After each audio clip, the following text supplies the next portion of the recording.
Hi, I'm Zach here with Glendora City News, here with Captain Joe Ward of the Glendora Police Department, and we had an incident this morning on Scott Place just south of Route 66, and Joe's going to tell us a little bit more about that. Yeah, about 6:30 in the morning, we got a call of a domestic disturbance at that location. Basically, a female called up saying that her husband had a handgun and that he was armed with a handgun. So basically, our patrol officers responded out there, and almost immediately upon arriving, they heard a gunshot. The female, she came running outside the apartment with an 8-month-old boy with her. It was her son. Other patrol officers arrived at the location, surrounded the apartment. We brought out our Peacekeeper, which is basically an armored vehicle that has bulletproof protection, and we made announcements over the PA asking that the male come outside the location. And it resolved itself pretty quickly. Within about 10 to 15 minutes, he came out peacefully, he surrendered, and we took him into custody.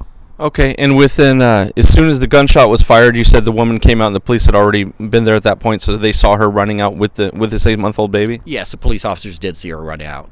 Okay, and you mentioned it took about 10 minutes. Did the officers have to go in, or did he actually come out, put down his weapon, and come out unarmed? He actually came outside. We made announcements over the PA asking for him to come out, and he came out. We eventually went into the apartment, and we did recover the handgun and a spent shell casing. Okay, so there was indeed one gunshot. Yes, there was. Do you know if he fired at her, or if he just fired in the vicinity, fired into the air, fired into the ceiling? He did not fire at her, but he did fire inside the apartment. And we actually checked the surrounding neighbors in the apartments, because obviously the concern is, when a gunshot goes off, that the bullets can go someplace.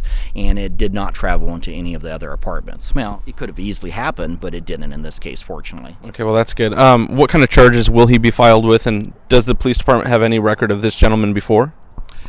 I'm not sure about our record, but his name is Jonathan Atkins. He's 28 years old. There's actually significant charges he's facing: felon in possession of a handgun, discharging a firearm, child endangerment, and criminal threats.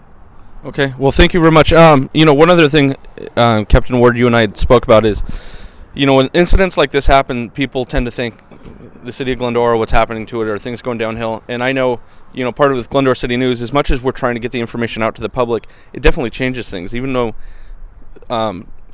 things like this happened in the past, people tend to know about them more with social media.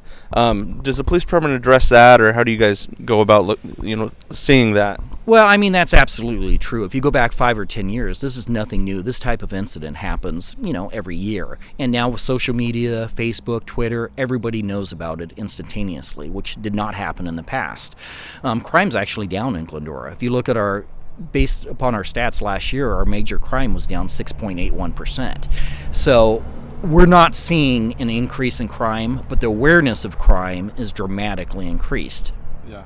Unfortunately, I've had a chance to be at some of these incidents in the last few weeks, and I just want to say thank you. And for those who follow Glendora City News, they have all turned out very well as far as Glendora Police Department handling the situations and making the public safe, and getting the subjects or the criminals arrested in a timely manner without any incident. So I want to say thank you very much, and thanks for letting us do this interview this morning. Thank you very much, Zach. Zach Bushy with Glendora City News.